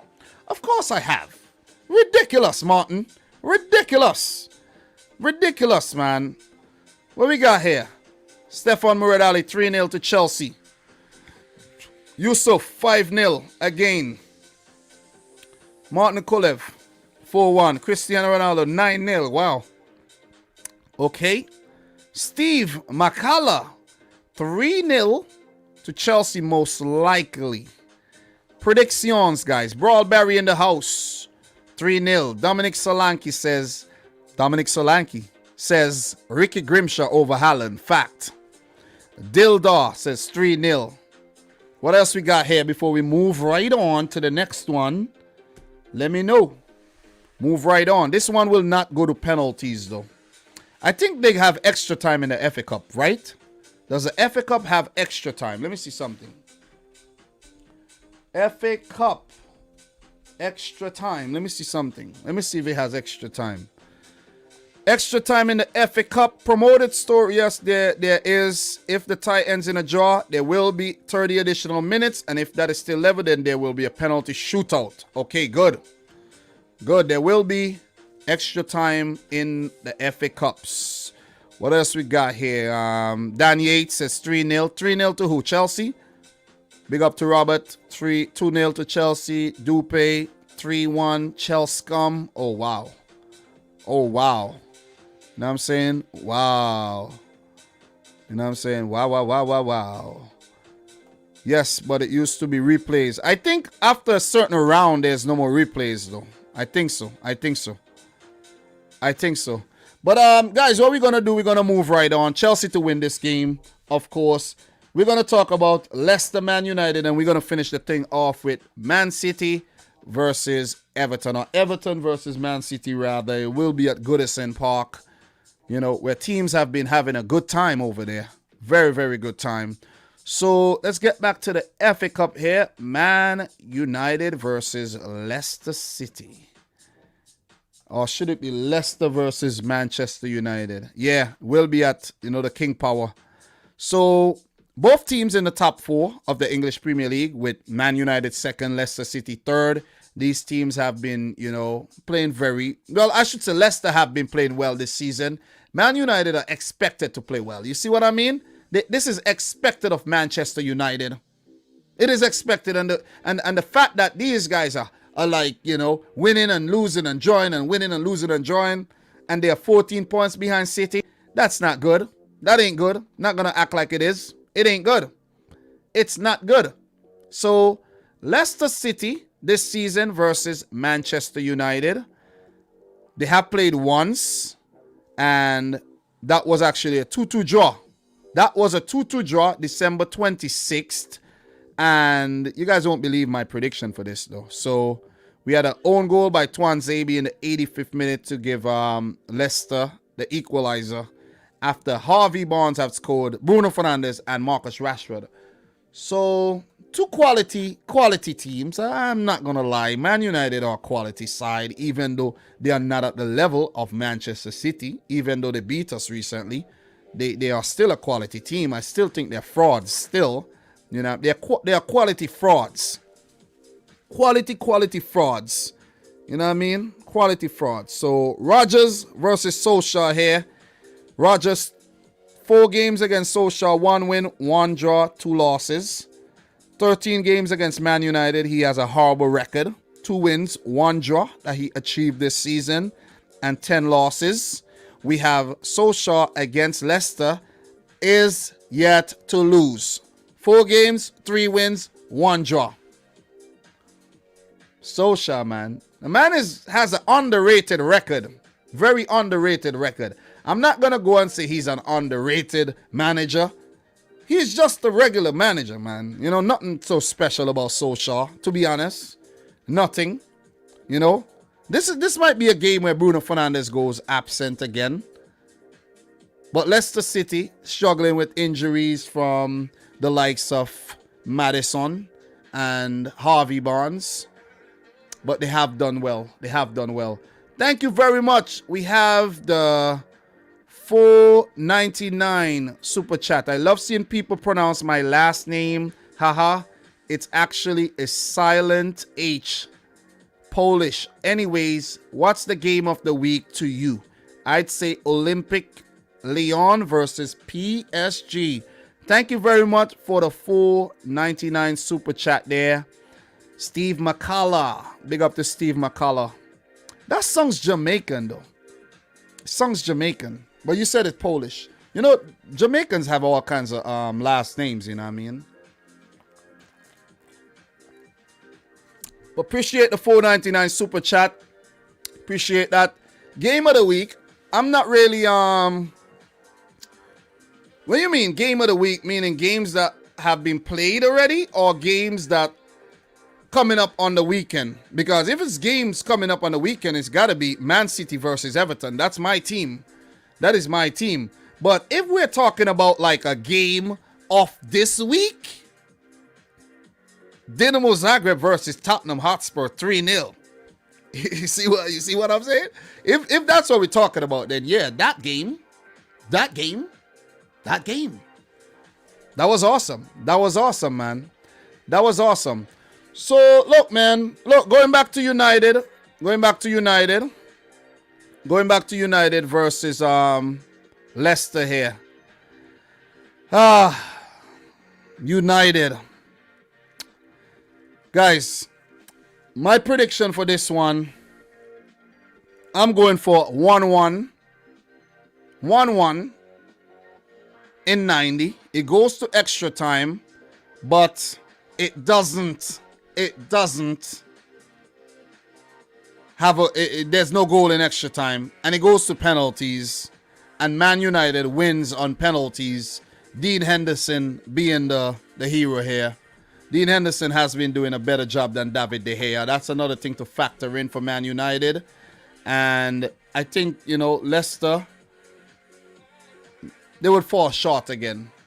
But they do have the ability to knock Man United out the tournament. But I'm going to go for United to get the better Leicester City here on penalties. So what else we got here? Thank you very much again for the $1.99 super chat. Steve McCullough says weekend, haha, Saturday, Sunday. Yeah, well, I'm going for City, Everton. That's my team. That game is tomorrow. And I don't really watch the other leagues right now. And the reason being is that the other leagues are playing when the Premier League is also playing. And in between, when I'm not watching a Premier League match, I have other things to do. You know, I have a full-time job, I have a wife, I have kids and everything. So, you know, while I've been streaming and I've been up all morning, my wife has been sleeping. So, you know, she work evening shift. She's a nurse and everything. So, I'm doing this while she's sleeping and my son's sleeping. So by the time they get up, I'm done, which is fair. I think that's fair, right, guys? I think that is fair, a fair thing to balance, you know, family and time I spend here. So I'm going to go for United to win on penalties here. I think they are, overall on paper, they're a better unit. Leicester City have been playing well over the last 2 seasons. And, you know, I think Man United are going to get the better of them in this tie. It will be a good one. It will be a good one to watch. It could go any way, but I'm choosing Man United here. And you could tell that I'm fair, you know. Man United, I don't like Man United. You know what I'm saying? I don't like them. But I'm going to be fair and say that they win. I did predict them to beat AC Milan too, so it's only fair. It's only fair. Dan Yates in the house. Can you give me a shout out because never been shouted out? Big up to Dan Yates in the house. Dan Yates! Big up to you, man. Shout out to you. Big up. Miguel British Wallace says Man United will win 2-0. We have Steve McCullough. I agree. 1-1 between Leicester and Man United. Steve McCullough, I also have never seen you around here, so thank you for tuning in and hope you come around where I know the boys are going to treat you. The boys and girls are going to treat you very, very well during your time here. So appreciate that, man. And appreciate you dropping the super chat on the stream as well.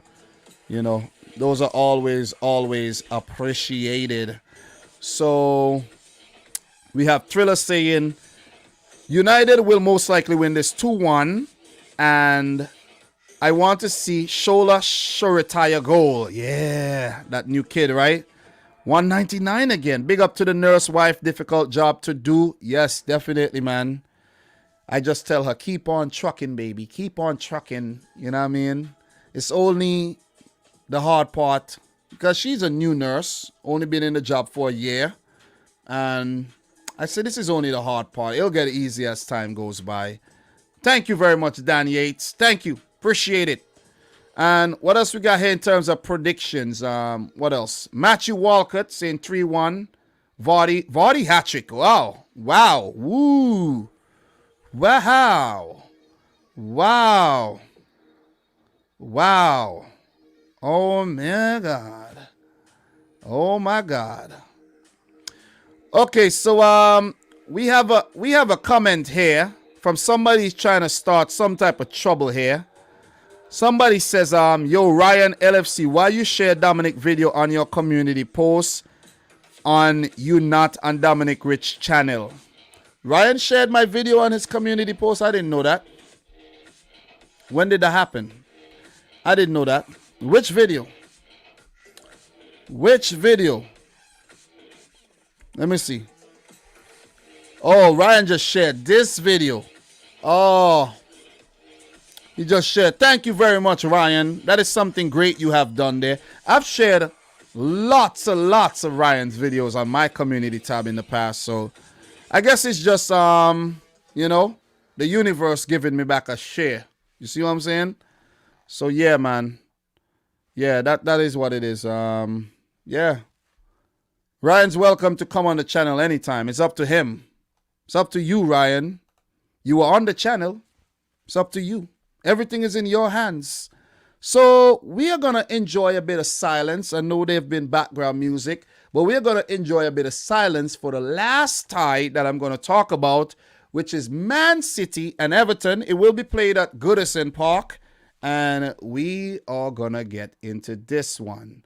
But I should touch on some... Wait. Let me give you some insights on the Leicester United before we move on. It's only fair that I do. Man United have won each of their previous 2 FA Cup clashes with Leicester City, a 2-1 win in the 5th round in 1976, and a 3-1 victory in the 1963 final of the competition, lifting the trophy for a 3rd time. Leicester have won just one of their last 25 meetings with Manchester United in all competitions, drawing 5 and losing 19, and none of the last 13, drawing 4 and losing 9, since a 5-3 win at home in September 2014 in the Premier League. Oh my God. Leicester against Man United. Horrible. God damn. Horrible. Manchester United are looking to reach the FA Cup semi-finals for a record 31st time, with the Red Devils currently level on with Arsenal on appearances in the last 4 of the competition. Leicester, who have lost each of their last 5 quarterfinal ties in the FA Cup, last reached the semi-final of the competition back in 1982 when they lost 2-0 to eventual winners Tottenham Hotspur at Villa Park. Leicester have won 6 of their last 8 FA Cup matches on home soil, losing 2, though both of their defeats across this run have come at the quarterfinal stage against Chelsea in 2017-18 and 2019-20. So United are going to win this one. Leicester going to try, but United are going to take it. And guys, we have the last one, Everton versus Manchester City. Everton versus City here. And when I checked on my site here that I get all the information, I don't see an FA Cup preview for the quarterfinals. I don't know why they don't have one for this quarterfinal. They only have 2 quarterfinal matches here. I don't know why it's like this, but it is what it is. It is what it is. Let me see if I could find it somewhere else, though. I don't think they have actually made one for this game, the Everton City game. Yeah, they haven't. They haven't made one for that game. So, as you guys know, Manchester City are flying high on top the Premier League table with 71 points. Amazing, amazing season for Man City after a horrible start. Very, very horrible start. I think we crawled back very, very well. And if you don't know, now you know, City is my team.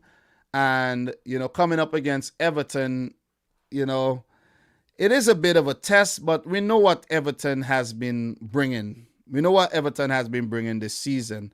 Sometimes they're good, other times they disappear. And the last time we played Everton on February the 17th, we handled business. This was during the middle of the week. We handled business with a 3-1 win. It was a walk in the park. It was literally a walk in the park. We have to play them on the final match day this season, and that will be a home game. And hopefully we'll lift the trophy before then. Hopefully things are wrapped up by then and we could lift the trophy against, let me see, we need 5 more wins. We need 14 points to win the title. So if we win against Leicester, Leeds, Villa, and then, you know, Crystal Palace, then we could actually lift the trophy if we beat Chelsea at home, or by then, Man United might drop points and we could lift it maybe. Yeah, we'll be able to lift it against Chelsea. I think May 8th is when we could lift the trophy, the earliest we could lift the trophy. So, you know, we have an advantage over Everton here. I'm not scared of Everton. It's a cup game, but I think Pep will take this one very, very seriously. And he will rotate the team, of course. And that game is coming up tomorrow. That game is coming up tomorrow. I'm here, in my mind, I'm thinking, I don't know why I think this game is like 2 weeks from now. That game is tomorrow. But we have been playing some damn good football, man. We have been playing some freaking good football. And I'm not even exaggerating. We have gone about 30 games where we have only lost once.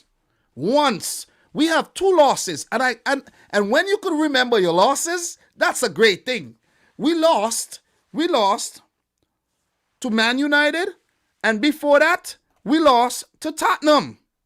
It's ridiculous. And then before that, we lost to Leicester. It is ridiculous. How the hell? I just want to know. This is what I want to know. I have a question for you guys right now in the chat. I have a question for you right now. We did lose another one. We lost to Leicester, Man United, and Spurs. How could I remember our 3 losses this season? Only 3. All season. This is simply amazing. Only 3 losses all season. And we got to beat Dortmund twice. Let's make that happen. Let's beat Everton. Let's win everything. Let's win everything, man. Listen, let's just take everything, destroy it. Let's destroy everything this season. Oh, man, let's destroy every damn thing, man. Every blood clean thing I can destroy this season. You know what I mean? Look, I don't want to talk about the quadruple, but let's win the quadruple, man. Let's win it. Let's win the quadruple. Let us win the quadruple. I don't want to talk about it too much, but let's win it. At least let's win a treble. Let's win a treble at least, man. Let's win a treble. Let's go out there and let's play a strong team and smash Everton. Let's smack him up. Let's smack him up, man. Let's smack up Everton. Let's smack him up. Carlo Ancelotti and Everton has done a great job this season. Let's not discount the job he has done. He has Everton in 7th with 46 points, but they have lost their last 2 games. You got to look out for Richarlison, Calvert-Lewin, Gylfi Sigurdsson if fit, James if fit. Doucouré is out, which is a good thing. Allen is a problem. He's kind of a Kante type player. But the defense is kind of, and Jordan Pickford, and Pickford is injured too. Pickford picked up an injury. So it will be Olsen. And Olsen is very, very suspect, man. He's suspect. We're going to win this game. We are going to win this game. I don't need to go too much into how players, we've been doing too damn good. My team for tomorrow. Pep is going to rotate. My team for tomorrow. You know what? Before I give you my team, I have to take a look at the last game we played. That was against Fulham, right? That was against Fulham. We won 3-0. I think that was against Fulham, if I'm not mistaken, right? Yeah, right? Yeah, we didn't play in the middle of the week, right? We beat, when did we last play? I can't even keep track. Yeah, we did play Gladbach on Tuesday. We did play in the middle of the week. God damn. Feels like ages ago we beat Gladbach. But he's going to rotate from the Gladbach game, of course. So, in goal, I don't know if he will go with Stefan or Edison, you know. Seeing that it's the quarterfinals and it's getting real right about now, I have a feeling he might go in with Edison. Seeing that there's an international break coming up or he might just go in with Stefan. He might just trust Stefan. But let's see what happens. I would prefer Edison. No disrespect to Stefan, but you're a backup keeper right now. I would go with Edison. Stones, Diaz played that game. It's going to be one of Stones and Laporte or Laporte and Diaz. That's what it's going to be. Please, I beg you, Pep, do not, under any circumstances, play Eric Garcia. Please, I beg you. I beg you from the bottom of my heart. Do not play Eric Garcia. Don't, man. Left back, I'm going to play Benjamin Mendy at left back. I'm going to play at left back. I think he played well against Fulham, and he should start. Right back, Cancelo. Cancelo at right back. Or Walker, but I'll go with Cancelo, Mendy, Stones, and Laporte. Let's give Diaz a break. He'll be on the bench. In the midfield, Fernandinho, let Rodri take a break. Fernandinho for the cup game. Seeing that it's a very important game, I want Kevin De Bruyne in the middle with Ilkay Gundogan. Sterling will start. Sterling did not start the Champions League game. He will start. So I think it might be Sterling, Aguero, and maybe Jesus or Torres over on the right. But I don't think Bernardo would start this game, nor Mahrez. But I want to have Gundogan and Kevin De Bruyne start this game. I don't even know. I don't know, man. I don't know. Too many good players to pick from. Too many good players to freaking pick from, man. You see what I mean? Way too many good players to pick from. Too many players to pick from. You see what I mean? Too many players, man. Too many players to pick from. You know, So my prediction for this one though, I have 3-1 to City. 3-1. 3-1 to City. I think that's a fair prediction. 3-1. That was the result that we got the last time we played them, right? 3-1, man. 3-1 again. 3-1. Everton. Yeah, 3-1. Yeah, the boy Richarlison might try to be a problem. Big up to Steve McCullough again with the super chat. I got Man City 4-3. Bro, I don't think we're going to concede. I'll actually put money down on that prediction. $1 wins $111. I don't advise you, bro. Go with the 3-1. 4-3 is too much. Not because they beat Spurs 5-4. This is Spurs we're talking about. This is Spurs. You know what I'm saying? This is Spurs we're talking about. You see what I mean? This is Spurs. So I'm going to go for us to handle business, move on to the semis, and probably get United or Chelsea. But we might get Bournemouth or Southampton, which will be even better. Straight path to the final. Straight path to the final. So guys, while I'm live now, I want to do an experiment because I think I was on to something, you know. I think I was on to something. You know what I mean?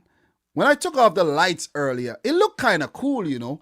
And I think there's a thing you can do when you take all your lights off, but you have some other color lights on in the room. I want to do something like that. I've been wanting to do that for a while. Give me a second. Let's get the lights off. Turn them off. Turn them off, man. And let me shine through. Let's go. Yeah. This is cool. Ooh, yeah, baby. Oh, we're in the dark. We're in the dark. Are you afraid of the dark? Are you afraid of the dark? Because I'm not. I'm not afraid of the dark. You know what I mean? I'm not afraid of the dark. What if I turn my laptop off? What would happen? Turn the laptop off. Turn it off? No. Maybe I turn the screen off. It'll get really... I like this, man. This is cool, man. This is cool. Cool. Yeah.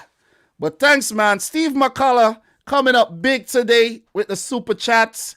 Today's live streams have been sponsored by the boy Steve McCullough, Thriller from Manila, and the boy Obina as well. Thank you very much, man. Thank you very much. Thank you very much, Steve McCullough. It goes a long way. And every single penny made on this channel goes back into the channel and also helps me to survive life's trials and tribulations, of course. Because guys, I'm telling you, man, doing YouTube, I'm telling you, through this whole pandemic, guys, I had this just to let you guys know some transparency. You know, I make money every month from YouTube. It's not a whole lot of money, but over time it accumulates. You know what I'm saying? And with like the affiliate thing that I do with Cards Plug, you know, big up to Cards Plug as well, guys. Links in the description box down below. Go check them out.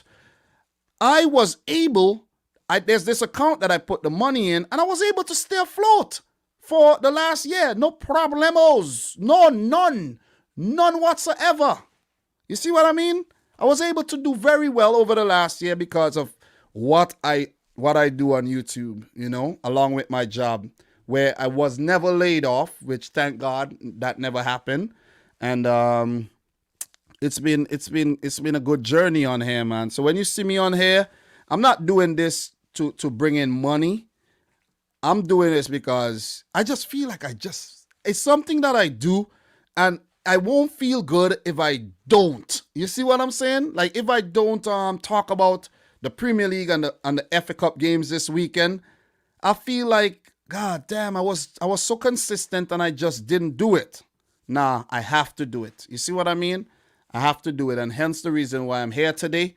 I did a Champions League stream, a Europa League stream, and now I covered the Premier League games and I covered the FA Cup games. I've accomplished everything that I wanted to. This week, I'm good. I have a lot of videos to edit. World Cup qualifiers for CONCACAF, round 1 coming. I have some videos for more Dominic Rich FC. Go check out that channel. I will be live later, God's willing, on Dominic Rich Gaming, where Neymar and Messi has linked up and doing the damn thing with Santos in the Prem de la Prem. And I'm just doing my goddamn thing, man. I have 4 channels right now that I'm working on. And the reason why I did the new channels is for new challenges. You get it?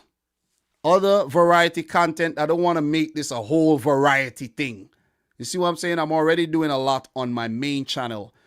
If I want to talk about something else, I could do it on More Dominic Rich. If I want to do gaming, I do it on Gaming, Dominic Rich Gaming. If I want to react, use copyright content, I go over on Domination, a football channel.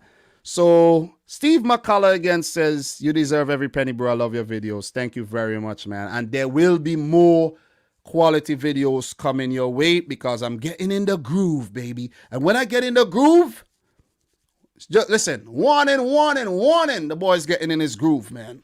World Cup content, international content, it's coming. So guys, look. While we have 30 people in here, which is quite a lot of people, I like to take the time to bounce out of here. You see what I mean? I like to bounce along like Rain Wonder and get my, some things done for the day while it's still early.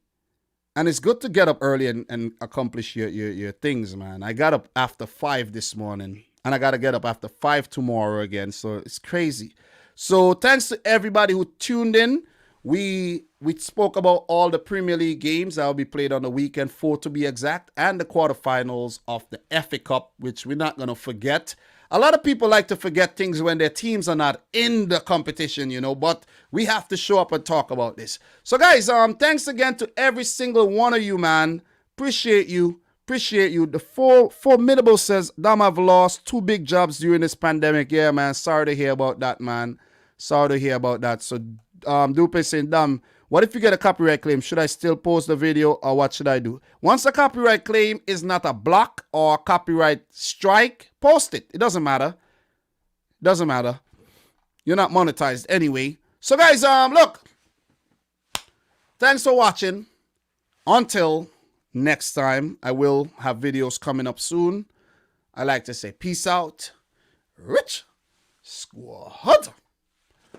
Peace.